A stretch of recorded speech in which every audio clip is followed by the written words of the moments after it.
C'est tellement important et je remercie vraiment tous ceux qui sont à l'origine de ces initiatives. Merci aussi à votre présence, comme quoi on est dans un monde où la recherche du savoir et de la vérité demeure très importante. Évidemment, et vous allez voir le sujet, on n'a aucune coordination, je ne connaissais même pas Salim, mais tout ce qu'elle a dit sur le Kiba l'applique sur mon pays d'origine. Parce que voilà, vous l'avez remarqué, j'ai un accent, c'est pourquoi je préfère aussi vous donner la possibilité de lire en même temps ce que je parle, mais surtout aussi, mon sujet, comme vous le savez, c'est un sujet d'une importance tellement chaud, tellement impressionnant. Il a beaucoup de rapports avec ce qu'il a dit Salim, la souveraineté, la liberté du peuple, c'est ça en fait, la réciprocité et la non-ingérence. On est en train, le peuple syrien est en train de payer très très cher, payer le prix d'une 10 ans de guerre, d'une ampleur jamais connue jusqu'à dans l'histoire récente. Donc je vais, pour ne pas tarder, comme vous le constatez, je pense que je vais me lever un peu. La guerre, regardez, dans le titre, j'ai essayé de tout mettre en fait. Vous m'entendez là? Donc regardez, pour être clair, ce papier, cet article, n'aurait jamais pu voir le jour sans le livre de notre ami Michel Rambaud, un ancien diplomate français, un écrivain qui a écrit un livre qui s'appelle les guerres de Syrie. Donc, c'est un, voilà, le problème, voilà, le livre c'est celui-là, les guerres de Syrie. Vraiment, c'est hors pair pour l'information, la qualité et tout ce qu'il a. Deuxième objectif. Un de mes objectifs, c'est de vous expliquer à mes amis réunionnais, à mes parents, à nos amis, à nos étudiants tous, que mon objectif, c'est de vous donner une autre version de ce que vous avez entendu, lu pendant 10 ans. Je ne suis pas sûr d'arriver à vous convaincre tous, mais de moins, désormais, grâce à ce papier, vous auriez la possibilité de choisir entre deux versions. Chacun est libre de choisir. D'accord? Donc, quelques questions avant de commencer. Quel est l'événement qui a dominé l'actualité internationale depuis plus de 10 ans? Vous êtes d'accord? C'est la Syrie. Quelle est la guerre qui a mobilisé le plus de moyens de toutes sortes? Jamais dans l'histoire moderne, ni ancienne, je dirais, il y a autant de moyens. C'est la guerre en Syrie de Syrie. Troisièmement, quel est l'événement qui a déjoué, écoutez-moi bien aussi, qui a déjoué tous les pronostics du plus grand centre de recherche au monde, mais aussi des spécialistes les plus chevronnés, et vous l'avez entendu parler à la télé, etc. Quel est l'événement qui a déjoué tous les pronostics? C'est la victoire en cours. Je n'ai pas dit c'est encore la victoire finale. Hein. La victoire en cours de ce pays qui s'appelle la Syrie. Pourquoi alors a-t-on choisi la Syrie comme un cible à abattre? Pourquoi? Ce sont des questions, on va essayer de répondre tout à l'heure. Vous êtes d'accord? Qu'est-ce qui distingue la Syrie des autres pays? Est-ce que la Syrie, c'est un pays comme les autres? On parlait tout à l'heure du Cuba avec Salim. Très bonne question, vous allez voir aussi. Est-il vrai que la guerre de Syrie est une guerre civile, comme je viens de vous le dire tout à l'heure? Très bonne question. Quels sont les enjeux de cette guerre? Quels sont les enjeux? Pourquoi faisons la guerre contre ce pays? Pour quel objectif? Quels sont les éléments qui ont permis au peuple et au gouvernement syrien de résister? S'il vous plaît, c'est plus que les 2 premières guerres mondiales. C'est pas 8 ans, 4 ans plus 4. C'est 10 ans et demi maintenant. 10 ans et demi. De résister et faire face à la plus grande offensive du temps moderne et d'être sur la voie de gagner. Quelles pourraient être les conséquences, et là où je réponds aussi à Harry, quelles pourraient être les conséquences dans la victoire éventuelle de la Syrie sur les relations internationales et sur la naissance peut-être d'un nouvel ordre mondial, multipolaire évidemment. Donc, vous voyez, ce sont des questions.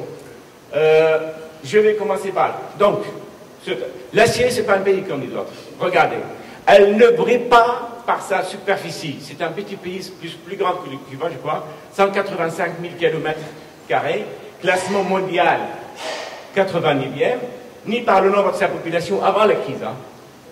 22 millions, 52e mondial, ni par le volume de son produit intérieur brut, 61,5 milliards, toujours avant la guerre.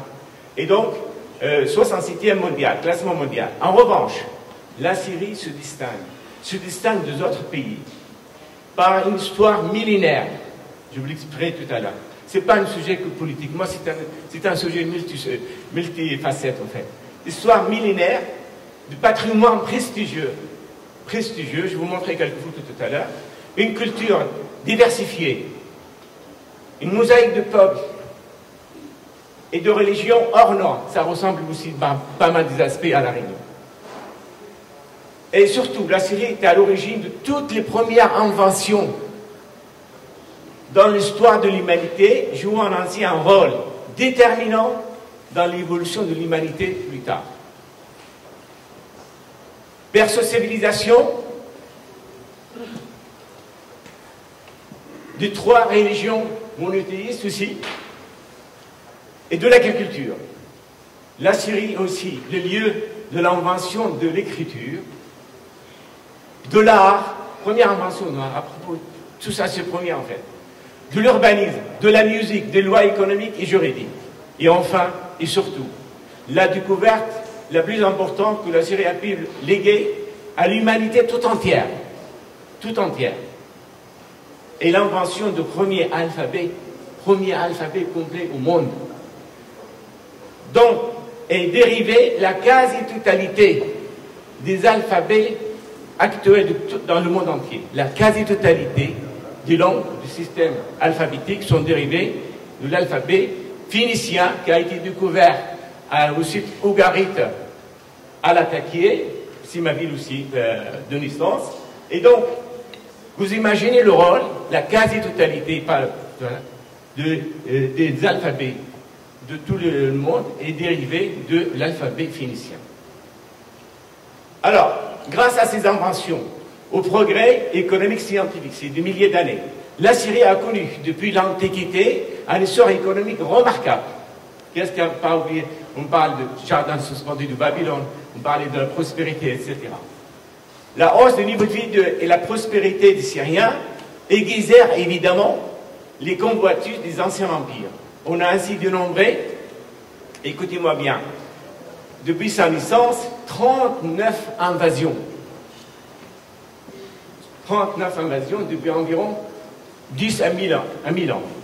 39 invasions venues des 4 coins du monde. Souvent derrière elles, destruction, ravage et dévastation. Mais quand même, il faut le dire, après chaque invasion, le peuple syrien s'est relevé et parvenu à rebâtir une nouvelle civilisation tout aussi rayonnante. Et donc, reste à savoir, vous voyez ce que je parle toujours par rapport à moi, pardon, comme je disais Karl Marx, je suis un économiste, peut-être je vais moins parler que Salim de l'économie, mais je suis un économiste qui croit que l'économie fait partie de la société et la société fait partie de l'histoire. C'est Karl Marx qui a dit ça. Donc je crois forcément à l'idée qu'on ne peut pas comprendre le présent et anticiper l'avenir sans retour à l'histoire.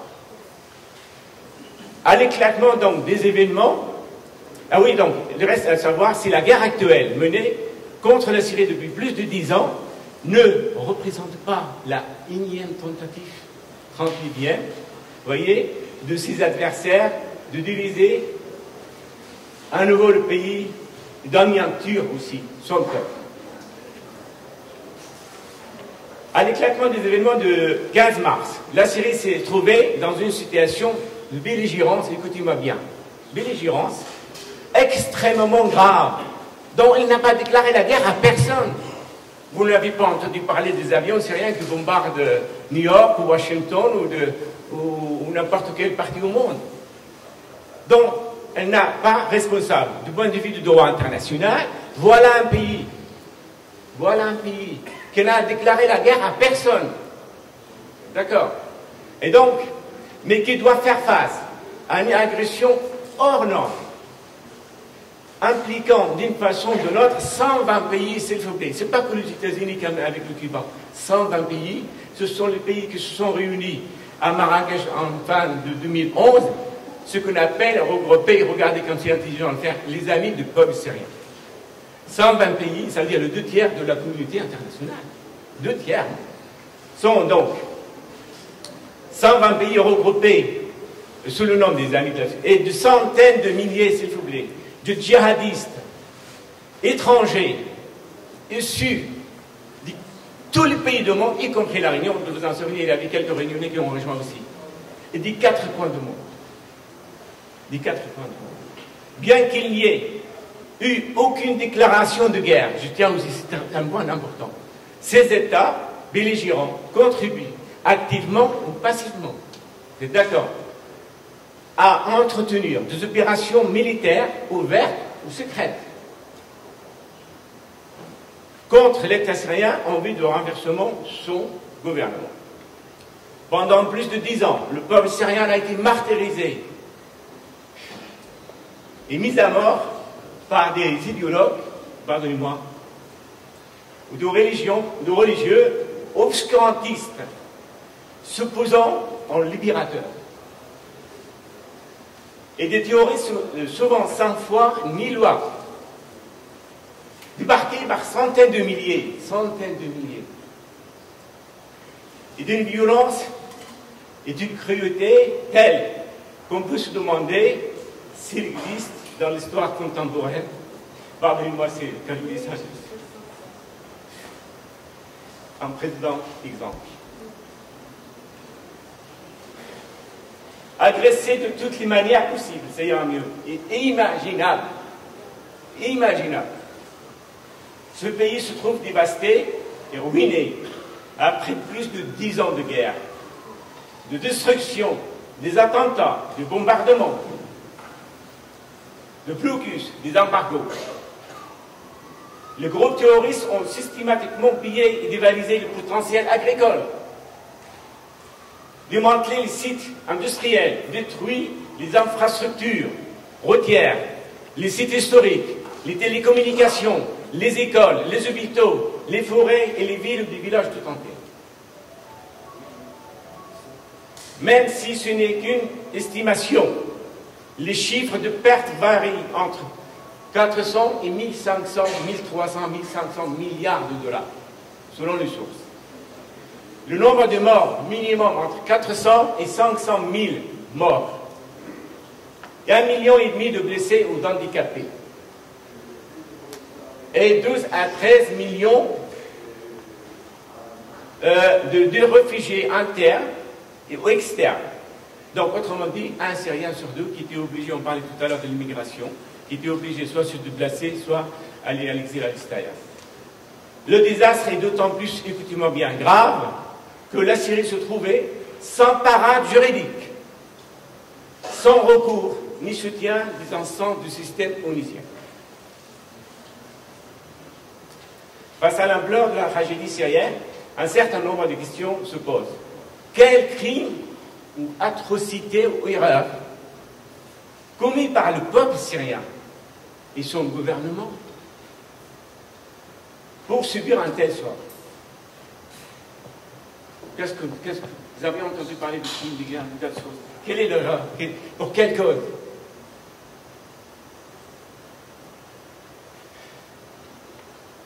La guerre de Syrie est-elle vraiment une guerre civile, comme je l'avais dit tout à l'heure, ou une conspiration de la coalition?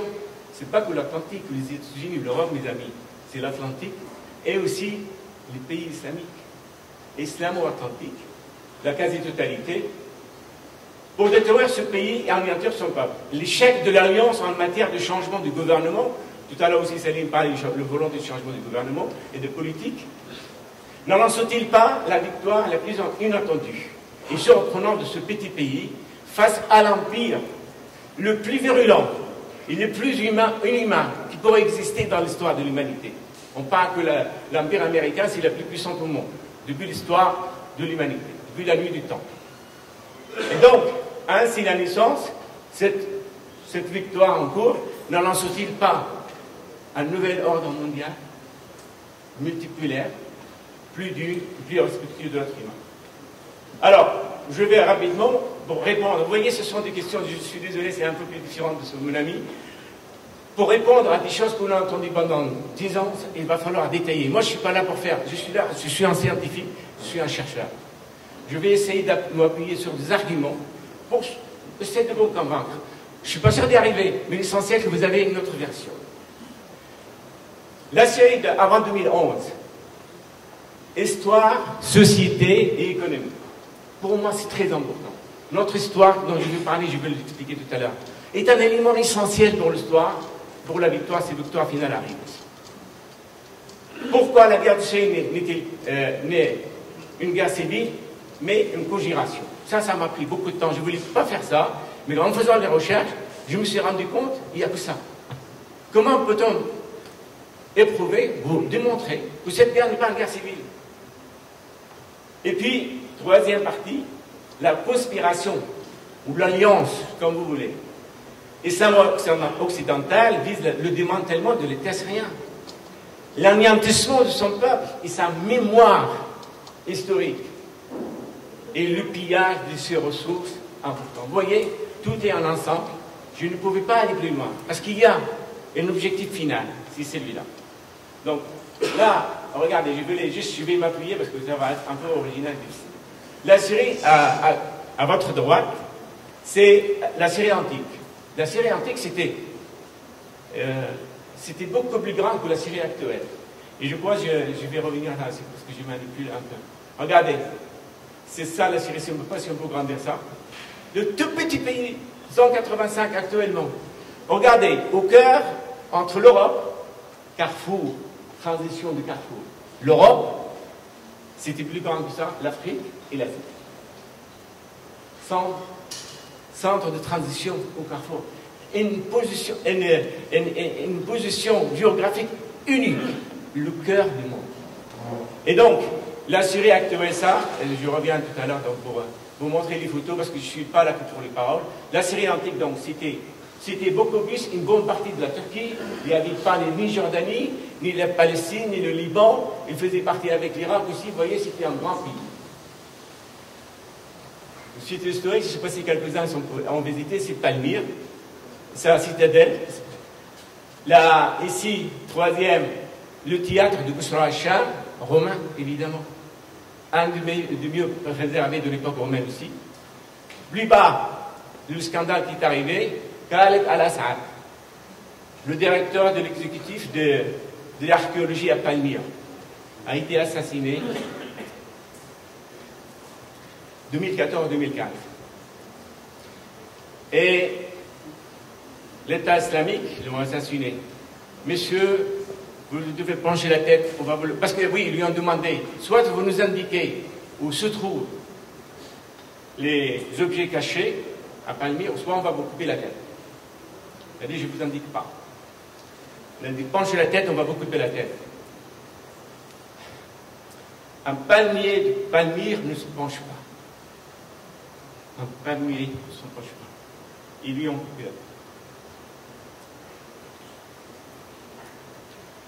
Ici, la belle femme, c'est Zenoubie, la reine de Palmyre, qui a défié l'Empire romain, Augustin. Défié, hein. Et elle allait pratiquement gagner. Vous voyez, mais enfin, elle a été appelée prisonnière. Troisième photo, c'est le krach du chevalier, construit à l'époque des croisades. Je ne sais pas si vous êtes allés aussi. Et là, c'est Palmyre, le théâtre aussi, de Palmyre. En plein désert Palmyre, à propos, c'est un parti à part, c'est magique. Et là aussi, pour vous dire le rôle historique, la Syrie a donné 6 empereurs à Rome. 6 empereurs, c'était des Syriens. Et 3 papes aussi. Vous voyez comment on ne peut pas nier l'histoire. tellement important. Donc là, je vous ai montré, et voilà, la tablette du premier alphabet, l'alphabet phénicien. C'est un archéologue français qui a découvert ça. C'est quoi? Ça s'appelle Barrault. Vous savez qu'est-ce qu'il a dit? Il a dit chaque citoyen dans ce monde a deux parties. Le pays où il est né et le deuxième partie, c'est la Syrie. Vu l'importance, vous imaginez, sans lecture, sans alphabet, où nous serons. Et donc, première partie, rares sont les pays qui peuvent se vanter d'avoir sur un petit territoire, 185 000 km, des civilisations aussi anciennes, éclatantes et prestigieuses. Territoire de transition au carrefour de plusieurs mondes. Asie, Europe, comme je viens de le dire. La Syrie possède un patrimoine historique et culturel, riche et diversifié, avec lequel peu de pays dans ce monde, à part peut-être la Chine, l'Inde ou l'Italie, peuvent rivaliser. Elle recèle des trésors archéologiques de premières civilisations qui en font un des joyaux du patrimoine mondial. C'est en Syrie aussi que sont nés les premiers États, Damas et Alep, ce sont les deux villes qui continuent d'être habitées les plus anciens au monde. Le développement et l'expansion de ces cités provoqueront, comme je vous l'avais dit tout à l'heure, l'apparition du premier empire, il y a 10 000 ans, ayant pour corollaire l'invention du gouvernement. Parce que quand il y a un État qui se développe, il faut tout l'arsenal administratif, militaire, etc. Et donc, l'impôt, l'économie, le commerce, la guerre et le traité de paix. À travers l'histoire, les traditions et les légendes, mais aussi le paysage époustouflant et l'architecture de nombreuses influences, la Syrie est le lieu par excellence pour remonter le temps, de petits villages aux grandes villes, de la côte au désert, des zones montagneuses aux plaines étendues. On rencontre de sites archéologiques prestigieux et un peuple, surtout le peuple, je soutiens parce qu'on parle beaucoup de la guerre civile, généreux, ouvert et accueillant. La Syrie est aussi le pays de la tolérance. Croyez-moi, je n'ai pas vu un seul pays, ça fait 40 ans que je suis en France, hein, plus tolérant que là-bas, et tous ceux qui l'ont visité, ils le savent. L'hospitalité, demandez aussi, vous pouvez lire, mais aussi de l'amour et de la paix. Nous sommes un pays de l'amour et de la paix.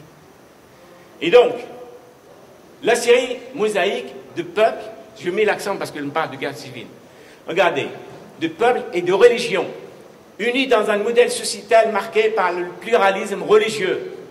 30 communautés de chrétiens, de musulmans, de toutes ceux qui habitent là-bas. 30 communautés, s'il vous plaît. La Syrie présente une homogénéité humaine et culturelle régulière dans ce monde. L'agencement des minarets et de clochers n'est pas une image surréaliste, c'est la vérité. C'est la vérité. Mais une réalité inscrite dans le panorama syrien. La Syrie a la particularité d'être à la fois le pôle de l'islam modéré, mais aussi du christianisme. Le plus haut de minaret de la prestigieuse mosquée de Zoumaïa, regardez, plus haut, porte le nom de quoi? Minaret de Jésus. Minaret de Jésus.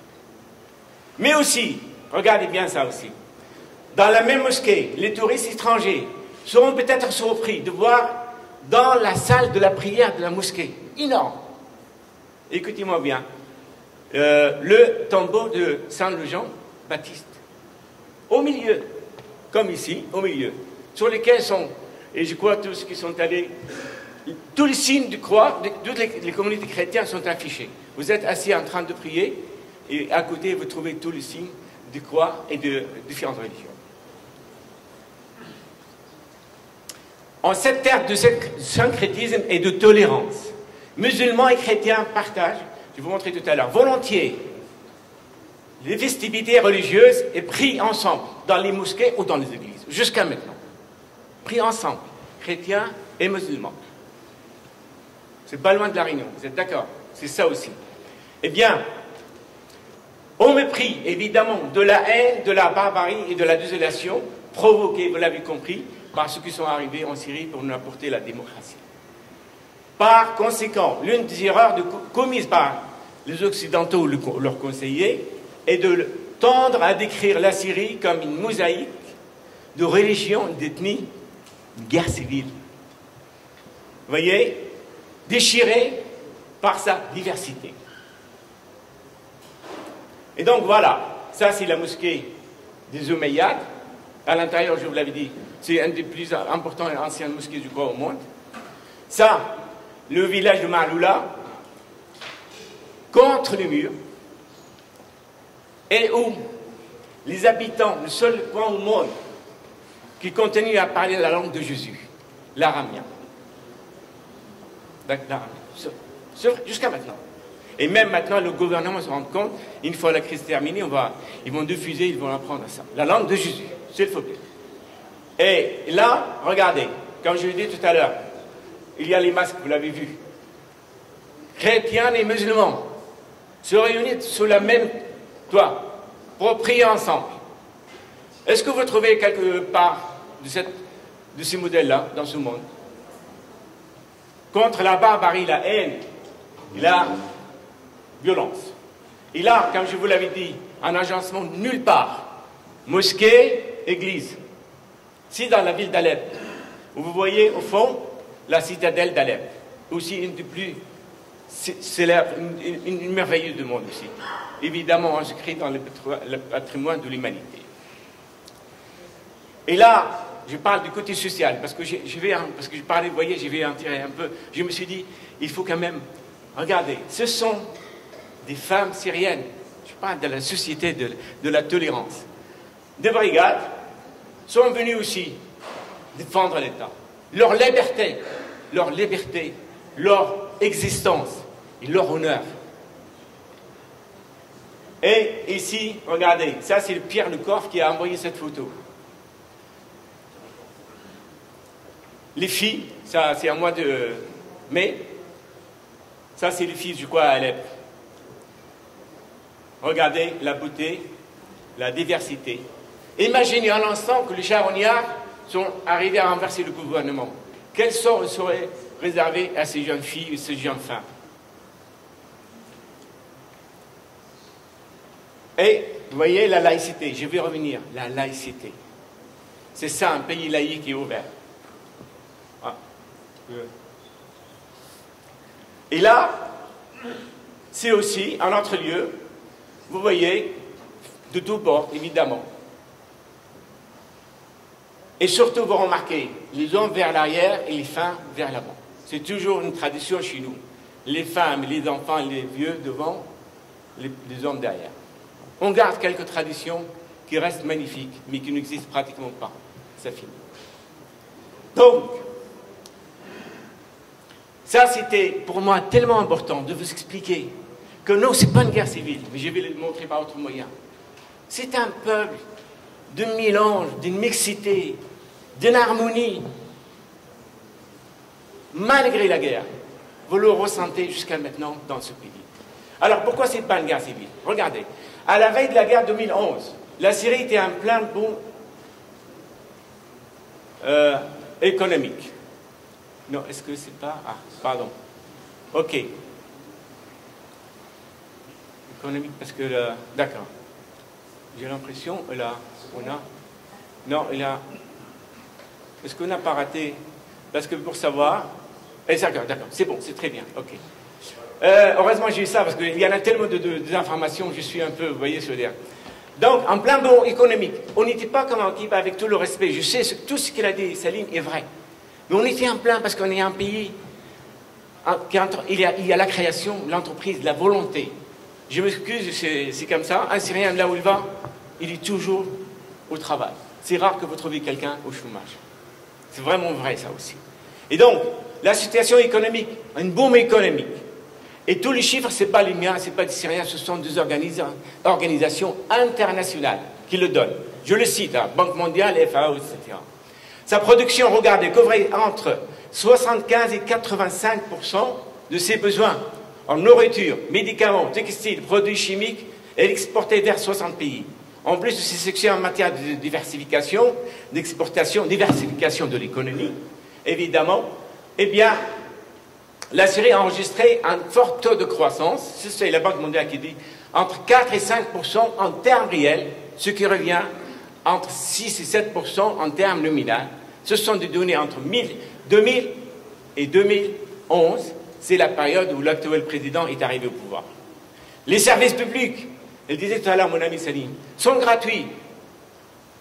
Santé, éducation.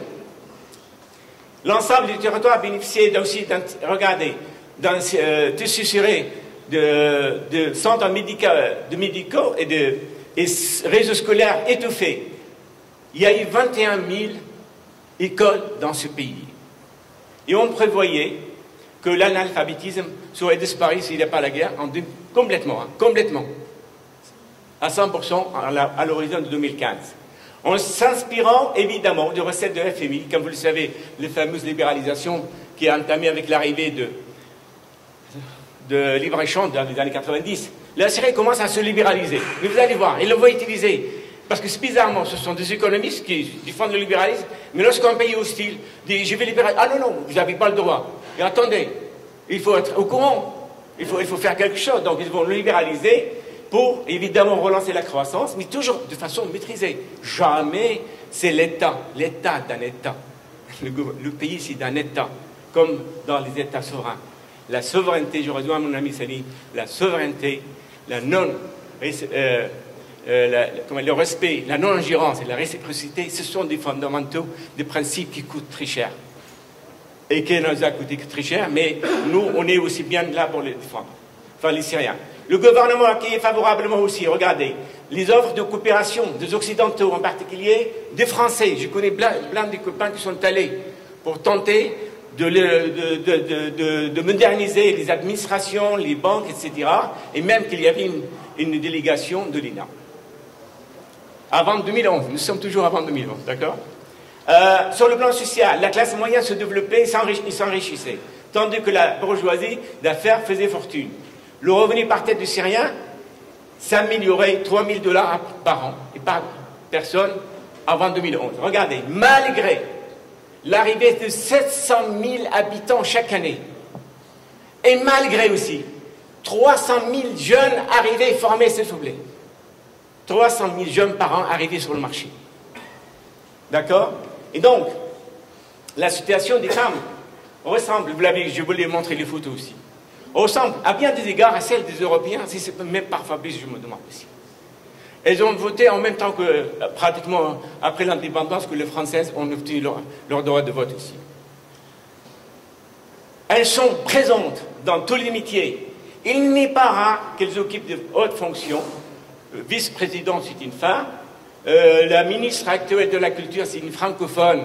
Il y en a plein de ministres, des femmes francophones qui maîtrisent parfaitement le français. Ils parlent même sans accent comme moi. Et un président du Parlement. Partout. Et donc, la société civile connaissait une réelle évolution depuis l'arrivée au pouvoir du président actuel. Les médias restaient contrôlés par le pouvoir. Mais me disiez-vous, quelle est la différence entre ces médias contrôlés par l'État et nos médias qui sont sujets, muselés par les suggestions des grands patrons? Y a-t-il une différence? Est-ce que vous entendez pourquoi c'est important d'organiser ces réunions pour échanger? Est-ce que vous voyez le débat qui s'échange? Est-ce qu'on écoute et on ne voit plus rien? Il y a très peu à la télé, je veux dire, dans les médias. C'est tellement important d'écouter, de diversifier. Et donc, bien qu'il soit substantiel, le bilan de ce régime, le mot comme tout à l'heure disait Salim, le régime, ça veut dire qu'il n'est pas légal. Hein, vous voyez, ça n'a jamais entendu aussi le mot depuis la guerre de Syrie. Régime, ça veut dire que c'est un dénigrement, c'est pas légal, etc. Vous êtes d'accord? Eh bien, c'était, croyez-moi, exonérable. Maintenant, quels sont les avantages que la Syrie possédait avant la guerre économique et sociale, avant 2011? Regardez bien. La Syrie était le premier du monde arabe en production de blé. Exportateur, le seul dans le monde arabe. Deuxièmement, elle était le deuxième producteur mondial de coton, s'il vous plaît. Deuxième mondial et troisième en olives. On a 70 millions d'arbres d'olives. Le premier du monde arabe et quatrième au monde. Et tous ceux qui l'ont visité l'ont constaté en termes de sécurité et de sûreté. Je crois qu'il y a l'année dernière, des députés européens, français sont allés, et ils ont dit, on se sent en sécurité. Vous vous rendez compte combien c'est important? Se sentir en paix, en sécurité. Il n'y a pas de prix pour ça. Et donc, le premier du monde arabe en termes de recherche scientifique. Le taux d'inflation était très modéré, tout comme le taux de chômage. Le taux d'emploi de la main-d'œuvre à Alep, la ville industrielle et commerciale du pays, 94%. Mais avant la destruction, regardez, 113 000 établissements, entreprises ont été détruits par les terroristes, dont 35 000 rien dans la seule ville d'Alep. Le tourisme était en plein essor et je crois qu'il était payé vraiment entre 5 et 6, à mon avis, entre 5 et 8 millions par an, toujours avant 2011. Le revenu pétrolier ne représentait que 7%, c'est le seul pays où il vivait sur un secteur diversifié, c'est pas comme dans les pays du Golfe, aux autres où le pétrole représente la majeure partie. Et une production d'électricité 100%, on exportait vers nos amis libanais. Le nombre d'écoles était de 21 000, dont 7 000 ont été détruites. Vous voyez ce que nous voulons apporter la démocratie et la liberté, 7 000 écoles détruites, sans parler d'universités, sans parler des hôpitaux. Le taux d'analphabétisme, je vous l'avais dit, est passé de 70 en 1970 à 5% en 2010. En moyenne, un centre de santé pour 10 000 habitants et un hôpital pour 60 000 habitants. Mon ami. Au total, la Syrie connaissait une sorte d'autosuffisance industrielle, énergétique, agricole dans tous les domaines.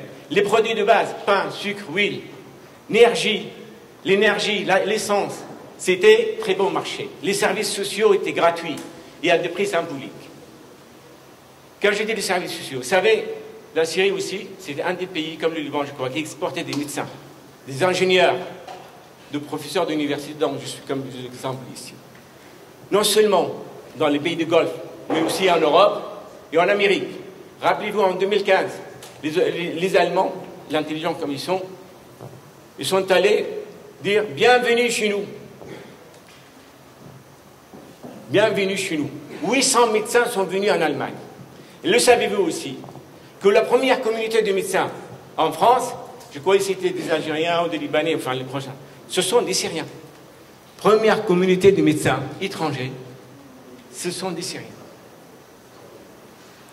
Et donc, en résumé, on peut dire que la Syrie réunissait tous les ingrédients d'ordre économique, socio-financier et scientifique nécessaires pour un long développement afin qu'ils puissent rejoindre le rang de pays riches, pays émergents, pardon, le rang de pays émergents. Vraiment. C'est un point, je suis un économiste, je ne suis pas là pour faire, vous voyez ce que je veux dire. Tous les ingrédients étaient là pour rejoindre. Et donc, avant qu'on commence à tenir le fil et aller plus loin, il fallait le casser. C'est ça. C'est pour cela, est-ce que cette guerre, c'est une guerre civile ou pas? Voilà, deuxième partie, pourquoi la guerre de Syrie n'est pas une guerre civile. La réponse à la question d'une importance colossale, mes chers amis. Pourquoi? Car si la guerre de Syrie est une guerre civile, ou une agression terroriste mondiale est d'une importance. Pourquoi? Pour en comprendre les causes et les enjeux. S'il s'avère que c'est une guerre civile, comme le prétendaient les médias mainstream de l'Empire atlantique, la responsabilité de ce qui s'est passé, évidemment, encombrait qui? L'État syrien et son armée. Vous êtes d'accord? C'est pour cela qu'on dit guerre civile. L'État syrien et son armée. Et donc, les dirigeants syriens seraient responsables de la mort, de ce qui s'est passé, de toute la tragédie qui est arrivée à la Syrie. En revanche, si l'État syrien est avéré victime d'un complot international, le gouvernement syrien et son armée se trouvent en situation de défense. Vous êtes d'accord? Légitime face à l'agression internationale menée par la coalition islamo-atlantique. La responsabilité des énormes pertes que je viens d'évoquer encombrait qui? Encombrait ceux qui mènent la guerre et ceux qui participent à la guerre. Directement ou indirectement. Vous voyez la différence? Pourquoi j'ai tenu à vous expliquer, est-ce que c'est une guerre civile ou pas? Voilà, pour démontrer ça, ça m'a pris beaucoup de temps, ça, je ne vous le cache pas. Je vais vous parler d'abord, la Syrie était dans le collimateur des Américains. Est-ce que c'est une guerre civile? Je vais remonter dans l'histoire, je viens de dire, mon approche est historique. Est-ce que c'est dans le collimateur des Américains et leurs alliés depuis les années 90, depuis que l'Union soviétique est disparue. La stratégie des néoconservateurs américains d'anéantir la Syrie ne date pas de 2011. Elle se répétait régulièrement depuis son indépendance en 1946. Mais on ne peut pas, je n'ai pas le temps d'expliquer tout ça. Donc, depuis les années 90, eh bien, les néoconservateurs ont décidé d'anéantir ce pays, comme le prouvent les éléments suivants. Depuis un quart du siècle, la Syrie figure en bonne place au palmarès de l'axe du mal, selon l'expression que vous connaissez bien, George Bush le père. Vous êtes d'accord? L'axe du mal. État voyou, État paria, préoccupant au choix. Elle côtoyait sur la même liste l'Iran, l'Irak, la Libye, Cuba, la Corée du Nord, l'URSS de jadis, la Russie actuelle et la Chine. Qualifiée de commanditaire de terrorisme, de danger pour la stabilité et la paix régionale, évidemment, la Syrie est censée menacer la sécurité des États-Unis. Et donc, elle sera ainsi dans le collimateur de George Bush, père, Bill Clinton, Bush fils, Barack Obama et Donald Trump et actuellement l'actuel président. Tous. Et je rejoins mon ami Salim, Barack Obama, on croyait que la différence de couleur de peau ou la sourire, le côté un peu doux qu'il dégageait, le plus dévastateur, c'est lui. Et donc, Colin Powell, il y a la semaine dernière, je crois, ou il y a des jours, s'invite à Damas le 3 mai. Je m'appuie sur des événements, s'il vous plaît. Je ne suis pas en train de faire... Je m'appuie sur l'histoire. Vous voyez? Vous pouvez regarder, c'est le monde qui cite ça. Nous sommes le jeune président Bachar al-Assad, qui avait moins de 40 ans à cette époque, de rompre ses liens avec l'Iran, le Hezbollah et les autres mouvements palestiniens, de quoi son pays va être exposé à des graves problèmes. 2003.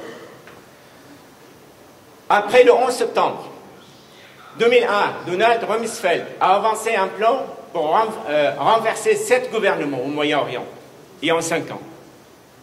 Eh bien, la Syrie en faisait partie de la liste parce que son président, un président laïque et nationaliste, tout comme Saddam Hussein ou Muammar al-Kadhafi, vous voyez ce que je veux dire, qui refusait les dictats de l'Empire atlantique. Sous couvert de promotion de la démocratie, des ONG et fondations américaines ont été à l'œuvre depuis les années 2000. Depuis 2000. Pour vous dire, ce n'est pas commencé qu'en 2011. Pourquoi? Eh bien, pour former des milliers de cyber-résistants, la révolution en couleur, cyber-résistants, venus de Tunisie, de la Libye, écoutez-moi les pays qui sont libérés par les Américains, de l'ex-Yougoslavie, de l'Égypte et de la Syrie, pour qu'ils soient prêts au moment venu.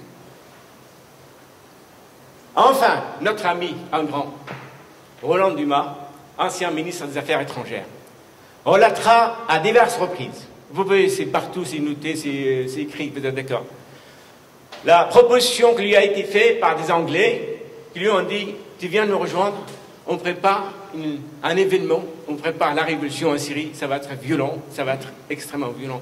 Dans les mois à venir, c'était fin 2010. 6 ou 7 mois avant. Vous voyez ce que je veux dire, même plus. Est-ce que tu viens nous rejoindre? Elle serait violente. Il allait se déclencher dans les mois qui suivent. Maintes fois reprises, ce récit met en exergue la fabulation des versions diffusées par les médias d'un mouvement spontané, comme vous le savez, confronté, évidemment, à un président qui massacre son peuple. Voilà les références aussi. Il y avait Jérémy Koznarov aussi qui a parlé. Là, tous mes propos, les événements, ce n'est pas moi, ce sont des références sur lesquelles je me suis appuyé. C'est un article de recherche, ce n'est pas un article pour faire le discours. Alors, la Syrie fait partie des pays arabes visés par ce qu'on appelle, c'est mon ami Michel Rimaud qui disait, l'épidémie du printemps arabe. Vous en souvenez, le printemps arabe, la démocratie. Pour l'opinion occidentale qui se veut éclairer, la révolution syrienne serait un épisode de mouvement spontané qui a démarré en Tunisie, fin 2010, et qui s'est propagé dans une dizaine de pays arabes avant d'atteindre la Syrie quelques mois plus tard. Cette vision est biaisée, fausse et inexacte. L'enchaînement de révoltes, regardez, en cascade, dans un laps de temps limité, quelques mois, 4 mois, 3 mois même, limité, et en rayon déterminé, connu, vous voyez, était de nature à semer le doute sur le caractère spontané et soudain de ces événements.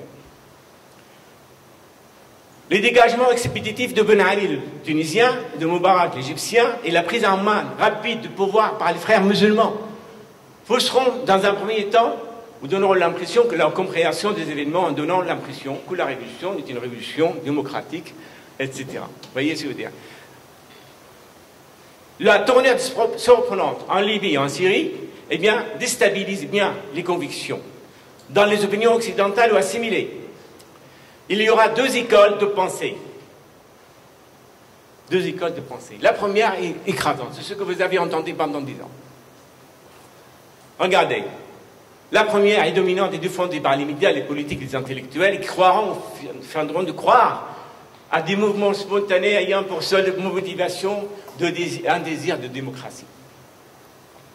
Rien ne le troublera.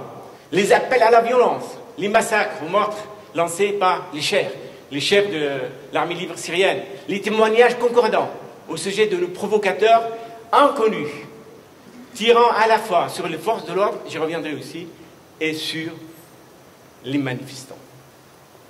La seconde école, minoritaire, ressemblera à tous ceux qui ont résisté au matraquage médiatique, voyant dans le mouvement bien réglé de ce mouvement populaire les symptômes évidents de l'ingérence étrangère. Les défenseurs de cette école seront promptement réduits au silence. Permettez-moi de m'incliner devant mon ami Bruno, qui faisait partie, qui a toujours cherché à dire la vérité, Michel Rambaud, Karouni Kalaktiros, parmi d'autres. Mais les médias leur été interdits, vous l'avez compris. C'est un grand monsieur qui était là, qui n'a rien nous l'a dérivé de dire la vérité. Bruno. Alors, de quoi je parle de quoi? Est-ce que c'est un plan? Est-ce qu'une feuille de route? Oui. D'après Michel Rambaud, c'est une feuille de route. Regardez, on peut schématiser de cette façon. Un événement majeur, vous vous en souvenez, émulation ou une manifestation qui tourne mal. Dans tous les pays arabes où il y avait le printemps arabe, comme ça. Un mouvement spontané lancé par des civils résistants, ils sont là depuis 2000. Vous voyez ce que je veux dire? Formé par les ONG américains. Récupération par les islamistes qui sont préparés là pour donc objecter le renversement de régime. L'objectif unique, c'était renversement de régime partout dans tous les pays arabes. Les mouvements prennent ensuite des évolutions différentes. Échec ou réussite rapide, pourrissement, tentative de changement de régime, dérive djihadiste. C'est à ce stade que l'ingérence étrangère, islamiste ou occidentale se manifeste. La Syrie connaîtra ce schéma à quelques différences près. Il n'y aura pas de soulèvement massif populaire, des manifestations préparées depuis longtemps minoritaires et souvent près des frontières. Les manifestants resteront d'abord cloîtrés, donc à des zones frontalières, d'Irak, etc., mais aussi d'envergure, comme je viens de dire, limitée. Les grandes manifestations, on a occulté, même on les a transmises comme ce sont des manifestations de masse pour l'État, pour défendre l'État, on les a transmises comme ce sont des manifestations pour l'opposition, pour la démocratie. Alors, troisième point, la révolution syrienne est un pur produit de l'ingérence étrangère. L'ingérence étrangère. Il n'y aura pas eu de guerre en Syrie sans l'opposition choyée par l'Occident et sans la radicalisation et la militarisation de cette opposition, qui se présente comme modérée, à l'instar des autres mouvements nés dans le sillage du printemps arabe. La révolution syrienne se distingue par un programme simple et facile, partout la même chose. Bachar al-Assad doit partir. Il n'y a pas de solution ou de paix possible avec Bachar al-Assad. C'était avec Moubarak, c'était avec les autres, tout ça. Elle ne manque toutefois d'originalité. Quelles sont les originalités de la révolution syrienne, ce qu'on appelle, pardonnez-moi, de contestation en Syrie? Premièrement, officiellement, la révolution qui défie le pouvoir légal est au départ pacifique ou soi-disant modérée. Mais les opposants utilisent, oui, je vous assure, c'est vrai ça, dès les premiers jours, des armes sophistiquées, made in USA, au prétexte qu'ils sont dû s'armer à contre-cœur face à la brutalité des forces de l'ordre. En Syrie, tous ceux qui ont visité la Syrie avant 2011, vous ne voyez pas de soldats ou de gendarmes dans la rue avec des armes. Il n'y en avait pas. Ils n'ont même pas occupé ni des armes, ni machin. Vous voyez ce que je veux dire? Et donc, au prétexte qu'ils sont l'armée à contre-cœur face à la brutalité de force de l'ordre, avant même qu'elle soit submergée par les djihadistes plus tard, eh bien, cette opposition réclamera d'emblée et sans scrupule l'intervention étrangère. Mieux encore, on pourra voir des révolutionnaires aider les États voisins, la Turquie en particulier, à piller le pétrole. Dès les premiers mois, hein, piller le pétrole. Écoutez-moi, les récoltes et les stocks alimentaires de leur pays, c'est prévu, tout est programmé. Vous voyez ce que je veux dire? Ainsi qu'à détruire les infrastructures. Les usines d'Alep seront ainsi démontées et transférées en Turquie. Les CEO agraires connaîtront les mêmes sorts. Deuxième spécificité, la révolution que s'est dit syrienne est soutenue massivement par les pays occidentaux, par les monarchies des pays du Golfe, par la Turquie.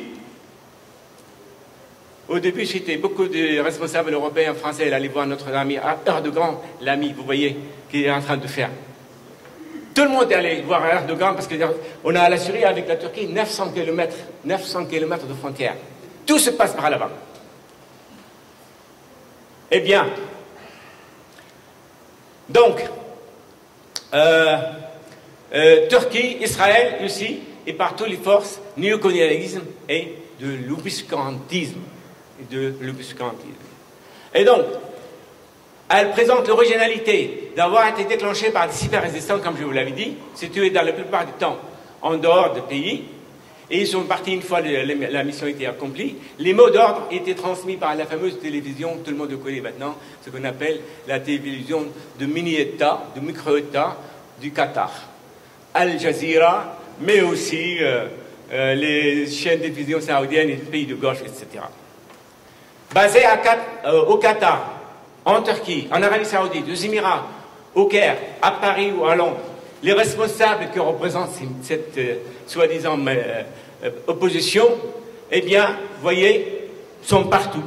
Chaque parti représente les intérêts d'une partie d'une fraction de cette révolution. De la Turquie à la Tunisie, de la Tchétchénie au Turkestan chinois, du Kosovo au Ouzbékistan, de la France à l'Australie. La révolution syrienne recrutera des centaines de milliers de djihadistes étrangers provenant d'une centaine de pays et de 100 continents. Même les Esquimaux. Je vous ai demandé quel est le président qu'ils connaissent le plus. C'est sans doute, vous l'avez compris pendant 10 ans, c'est Bachar al-Assad, le tyran, le massacre. 10 ans, matin et midi soir, il n'y avait que ça. Vous êtes d'accord? Vous avez entendu parler, c'est pas une question de machin. Ajoutons à cette spécificité, évidemment, une partie des opposants étaient soignés par l'ennemi de la Syrie, qui est Israël, pour vous dire que c'était tout un complot de A à Z. Les manifestations déclenchées en mi-mars n'étaient ni pacifiques ni spontanées. Comme je vous l'avais dit, rien n'était pacifique. Tout était mis en place. Selon les défenseurs de projet de l'Alliance islamo-atlantique, la tragédie syrienne se résume à une lutte pour la démocratie d'une opposition soi-disant modérée et pacifique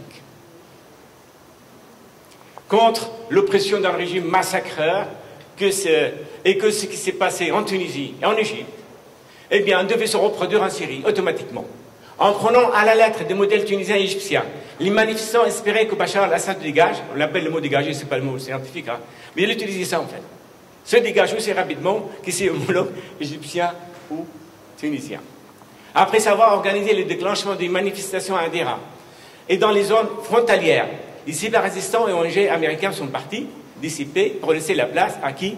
Aux frères musulmans et aux autres manifestants. Il y avait aussi un peu de, pour être honnête, il y avait les frères majorité, mais il y avait quelques manifestants qui sont payés, comme l'a dit tout à l'heure, 500 et 400 $ par les Qatars ou par les autres pour venir participer. Rien de 200 vont participer à un club, vous touchez 400 ou 500 pour gonfler. Vous voyez ce que je veux dire?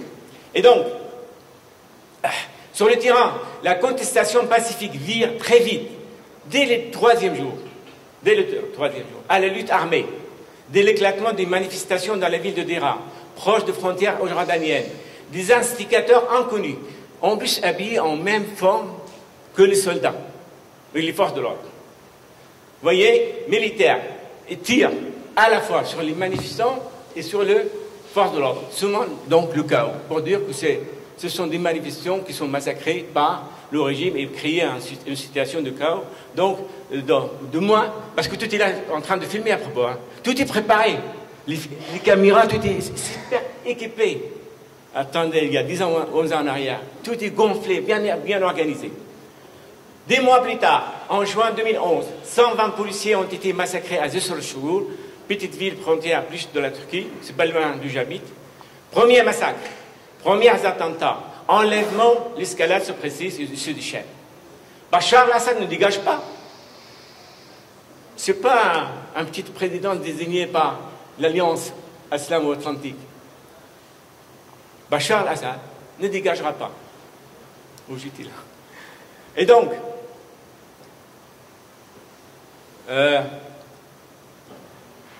la faillite de cette réplique incitera l'opposition, comme ils ont vu. Vous savez, tous les jours de vendredi, je me rappelle, il fait que aujourd'hui, c'est la fin du système, de régime.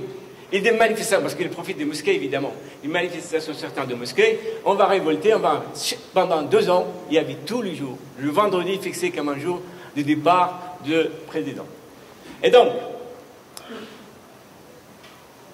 dès les premières semaines, donc, se sont militarisés, équipés, et dès les premières semaines, ils ont donc été rejoints par des manifestants, des djihadistes venus de l'extérieur, payés par entre 400 et 500 $. Et en début de l'été de 2011. Donc, les médias de monde démocratique, entre guillemets, hein, parce que c'est pas moi qui utilise cette expression, c'est souvent mon ami Michel Rambaud, décriront le conflit comme une guerre civile. C'est faux et c'est inexact. L'affrontement ne mettra jamais, et c'est vrai ça aussi, aux prises de Syrie. Jamais. Et la preuve, regardez, personne ne dit. Il y a eu, on dit 12 millions d'immigrants. La moitié intérieure et la moitié extérieure. Mais mes amis, les migrants intérieurs, ils allaient là où il y avait l'État, où il y avait toute la population syrienne, des Alaouites, des chrétiens, des musulmans, tout.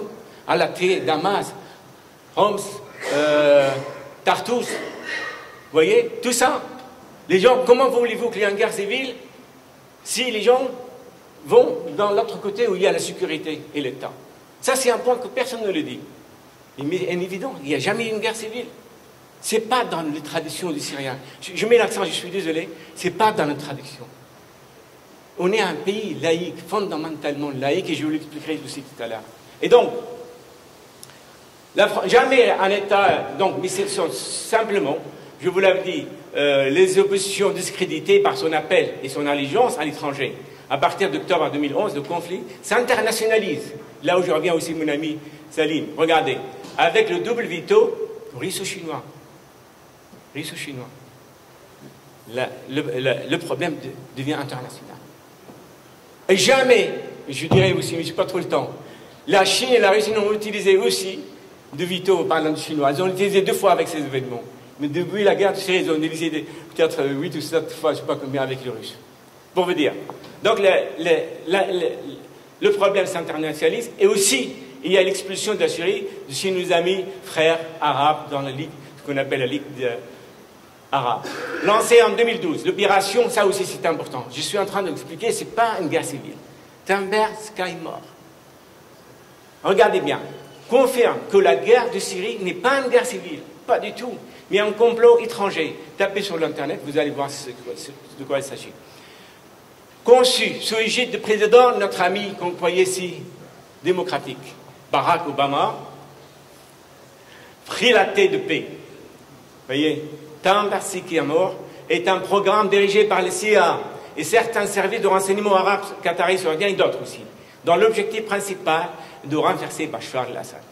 Et il a fourni des milliards de dollars et des dizaines de milliers de tonnes d'armes et de munitions aux groupes terroristes les plus extrémistes, jusqu'à l'État Daesh, c'est arrivé, et participer à la formation des milliers de rebelles. Ce n'est pas moi qui ai dit ça, regardez, c'est Maxime Chaise, la guerre de l'ombre de la Syrie.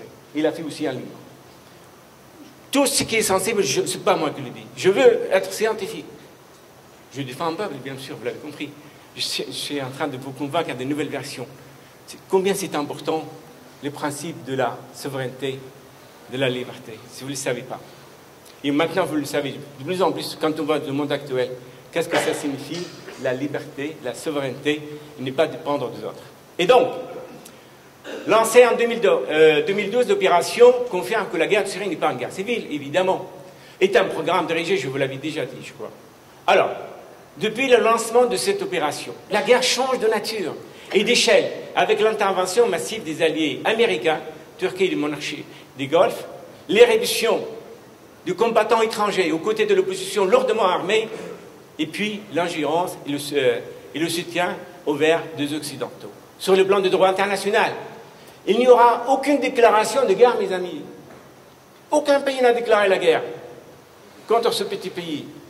Jamais. Ni de la part du gouvernement syrien. D'ailleurs, la Syrie, c'est elle. Qu'est-ce que tu veux? Vous êtes d'accord?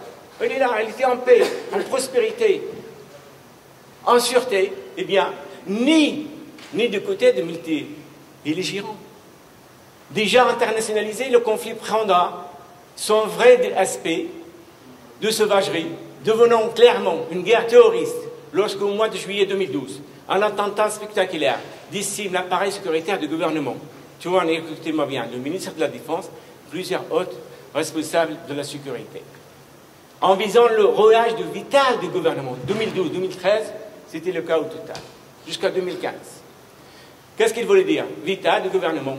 Cet attentat représente évidemment un pas supplémentaire dans l'escalade, puis il met en évidence la volonté des ennemis de la Syrie de désagréger ce pays. L'armée libre syrienne se dissoudra tout de suite après, 2014, devant l'arrivée massive de djihadistes étrangers. L'émergence en mai-juin de l'organisation de l'État islamique change la donne. À propos, avant l'émergence, la Syrie était le point de gagner. Hein, à propos. Donc ils ont créé l'État islamique pour justifier une intervention. D'abord en Irak, puis en Syrie, change profondément la donne régionale et confirme la volonté de défaire et de désagréger l'État syrien tout en poursuivant le démantèlement de l'Irak. Comme tu veux, je vois que j'avance un peu, après un peu parce que j'ai pas la moindre idée. Je dois arrêter?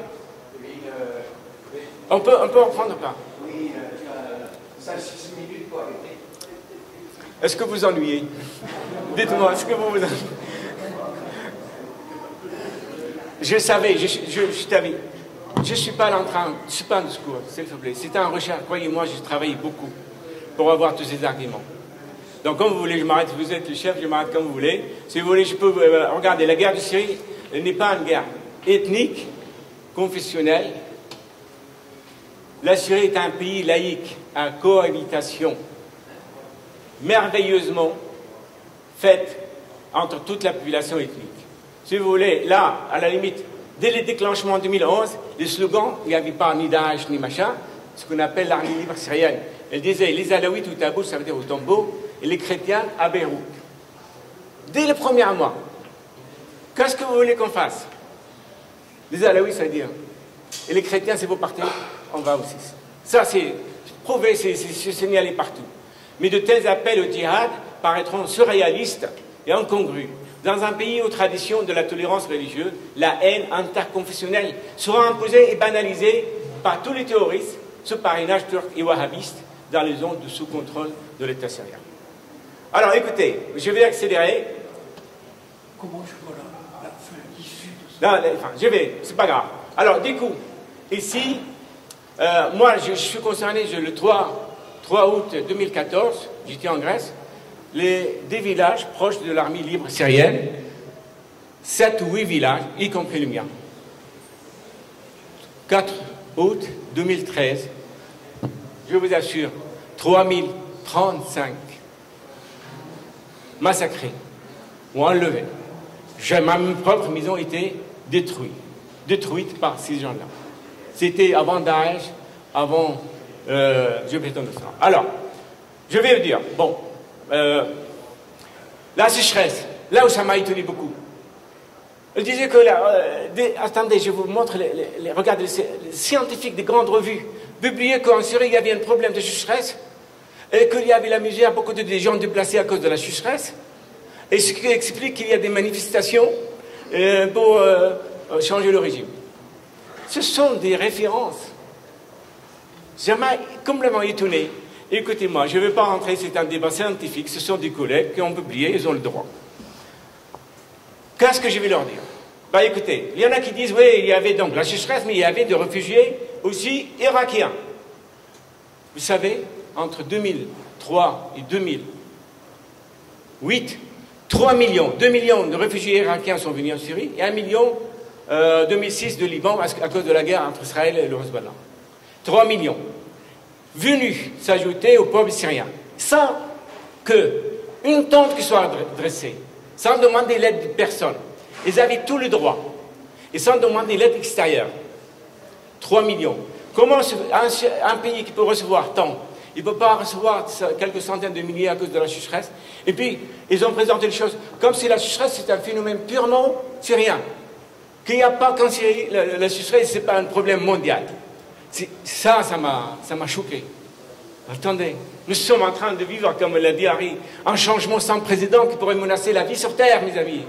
On n'est pas loin à entrer dans une sorte de processus irréversible et qui pourrait conduire. Ils ont présenté les choses comme s'il y avait une sécheresse, donc l'État a mal géré, et par conséquent, ils ont le droit à la révolution. Et se sont même disputés entre eux. Disputés entre eux. Il y en a qui disent, mais la sécheresse, ça a touché la Turquie, ça a touché la Jordanie. Mais pourquoi il n'y a pas eu de révolte en Turquie et en Jordanie, alors qu'il n'y a que en Syrie? Ce sont des choses évidentes, vous voyez ce que je veux dire. Et encore une fois, je cite pour vous dire. Alors, mes chers amis, je respecte maintenant, je vais accélérer. La Syrie victime d'un tentative, ce qu'il appelle mon ami Michel Rampeau, politicide et ethnocide. Politicide, désagréger l'État, tout ce qui représente l'État. Les institutions, l'armée, tout. Politicide, ça c'est l'expression de mon ami, un grand monsieur encore une fois. Et ethnocide, c'est l'histoire, la mémoire, le peuple. Rendez-vous compte, mes chers amis, 13 millions sur 22 ont immigré. Le tissu social complètement déchiré. Vous imaginez parfois vos enfants, vos parents, vos machins, plus personne sur place pratiquement. Et puis ce qu'ils ont immigré à l'intérieur. En ville, imaginez Saint-Denis se transforme de 250 000 à 300 ou 400 000. Vous imaginez tous les dégâts qui pourraient se la produire, etc. Donc pour vous dire, moi je critiquais ça, c'était véritablement une politique de politicide et d'ethnicide. Le pays est ravagé, je crois que je vous avais donné, c'est des mots très graves, ce qui s'est passé. Très très grave. Ce n'est pas une question je parle, croyez-moi, vous pouvez trouver ça, mais sous une autre forme. Regardez quelques images. Sur 20 millions de chèvres et de moutons, 10 à 11 millions, dès les 3 premières années, ont été égorgés ou tués ou volés. Ça, plus de 50%. C'était un pays qui était hyper agricole. Les distractions, les femmes, regardez, partout. Et surtout tout à l'heure, pour répondre, parce que moi, je reviens, c'est la déclaration, vous savez quoi, c'est la déclaration tout à l'heure pour la FAO, que la Syrie, contrairement à ce que disaient nos amis, regardez, c'est important pour moi, parce que c'est quelqu'un, je cite, ce monsieur s'appelle Daniel Gustafsson, 2017, alors regardez, il a déclaré que celui-ci souligne dans un rapport 2018 que la Syrie, avant le conflit, vous voyez tout à l'heure, il disait qu'il y avait été le seul pays de la région à être autosuffisant en termes de production alimentaire. On produisait tout et on exportait tout. Ce sont des propos, ce n'est pas les miens. Je vous l'ai dit, je ne sais jamais, ce n'est pas mon opinion, ce qui compte, mais j'ai coordonné. Tout, on exportait tout. Et tous ceux qui ont visité ce pays constatent qu'il y avait la vie bon marché. Et vous avez tout. Juste pour vous dire, c'est un point important. Alors, je vais sauter pour le dégât et je vais arriver à la conclusion. Sinon, mon ami arrive à m'engueuler tout à l'heure. Juste un point avant la conclusion. Je vous l'ai dit, quels sont les enjeux? Pourquoi on a fait la guerre? Ce sont de bonnes questions, vous êtes d'accord? Pourquoi on a fait la guerre de ce pays? Est-ce que vous croyez que c'est pour la démocratie? Pour la liberté, comme on disait? Non.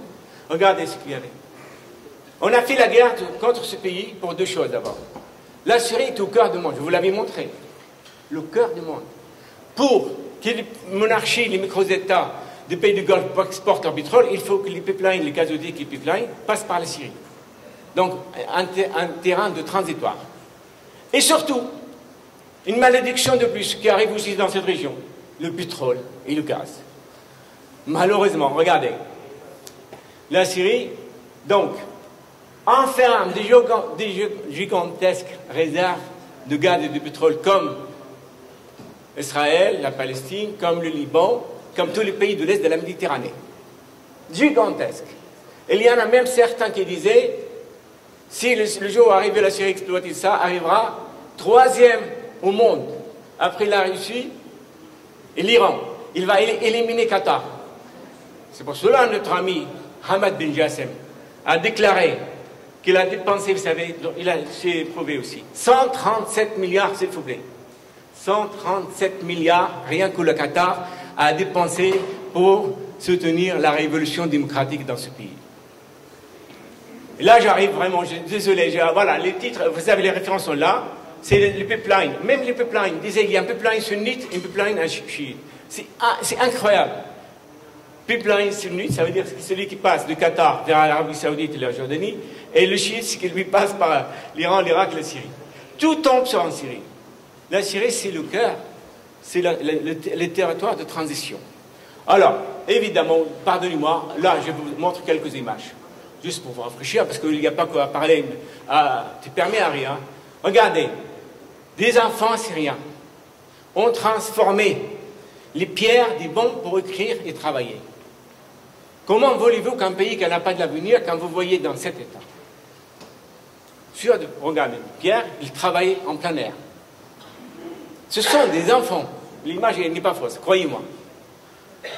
Comment voulez-vous, je vous explique pourquoi la Syrie est en train de gagner.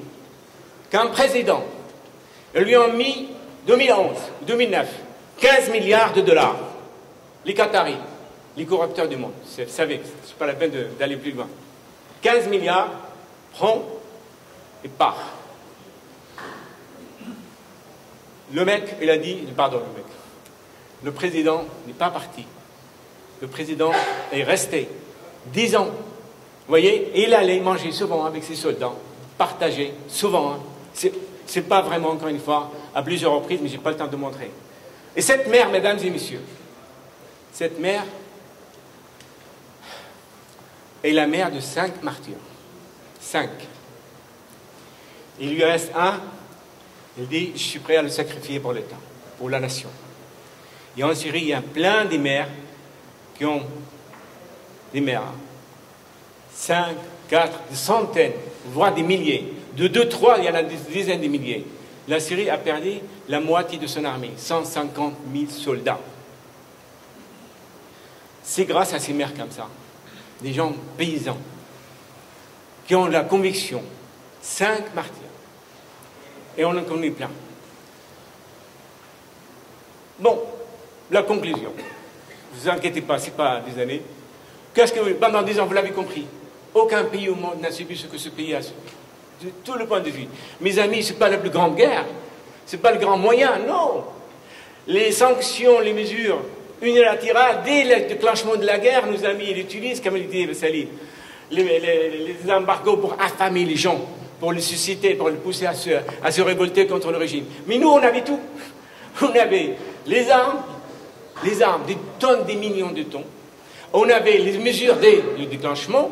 Et surtout, regardez, en pleine crise sanitaire, en juin dernier, notre ami Trump déclenche de durcir ce qu'on appelle César Act. Je vous assure, ça veut dire empêcher même l'air, en pleine crise sanitaire. Déjà, on est 10 ans de guerre, durcir encore les sanctions pour nous conduire, pour faire pousser les gens, enfin, ce que vous voulez, ou pour faire tuer les gens, ou pour exterminer, je ne sais pas quoi le dire. Ce sont des sanctions génocides. Ça veut dire quoi, l'acte de César? Non seulement les Syriens ne peuvent... Moi, ça fait... Je ne peux rien envoyer. Ma famille meurt, mais je n'ai pas rien fait. Je ne peux pas envoyer. Mais aussi, ils interdisent les Syriens et non Syriens de faire des affaires avec la Syrie. C'est ça la vérité. César Acte. Vous pouvez aussi regarder l'Internet. Donc, comment se fait-il? Je vais terminer avec ça, je suis désolé. Mes chers amis, quel spécialiste ou quel centre de recherche qui avait anticipé que ce petit pays va gagner ou est en train de gagner? Quel spécialiste? C'est impossible, c'est même inimaginable. Vous êtes d'accord? Mes chers amis, oui, la Syrie va gagner. Et regardez, comme il a surpris le monde, le peuple syrien, moi je parle du peuple là, je ne parle pas d'un président, vous l'avez remarqué.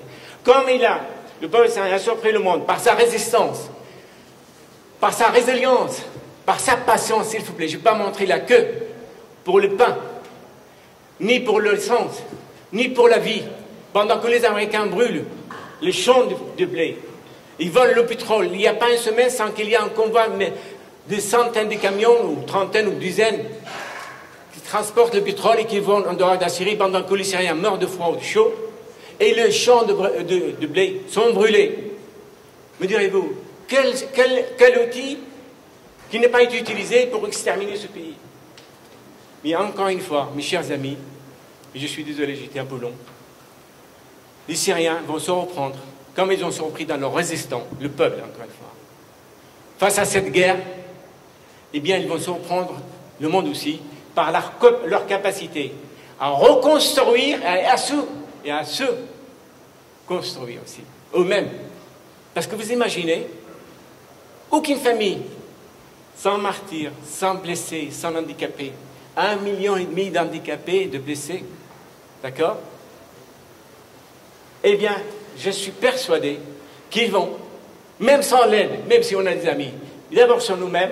Regardez, ça c'est Bachar al-Assad qui a voté dans le lieu, le Ghouta, où il y a soi-disant une attaque présumée de gaz chimique. Il est venu en mai voter dans ce lieu. Vous pouvez regarder les images. Et là, je vous l'avais dit, ça c'est le souk d'Alep. Le souk, c'est le plus grand souk au monde, couvert. Regardez déjà, détruit et commence à être reconstruit. Je suis désolé, j'étais long, émotionnel, mais je ne peux pas ne pas l'être. Je ne peux pas ne pas être. Mais croyez-moi, juste, j'avais dit, quand la guerre a déclenché dans ce pays, je disais à mes collègues, mes chers collègues, ne faites pas l'erreur. Quand la rive sud et est de la Méditerranée de problème, la rive nord ne sera pas tranquille. C'est l'histoire, je leur dis, qui fait ça. Imaginez un instant, mes chers collègues, que les frères musulmans ou l'État islamique ou Jabhat al-Nusra a pris le pouvoir à Damas. Imaginez un instant les conséquences qu'ils auraient en Europe et dans même le monde entier. Damas, c'est le cœur du monde. Tous les autres pays auraient tombé automatiquement. Et c'est pour cela que j'ai soutenu. Parce que je trouve que le peuple syrien, je suis franco-syrien, et il est plus proche par ses valeurs, ses traditions, ses coutumes de l'Europe. Un pays de tolérance, encore une fois, je défends ça. Vous l'avez remarqué, j'ai mis l'accent sur ce côté-là. Je vous remercie de m'avoir entendu.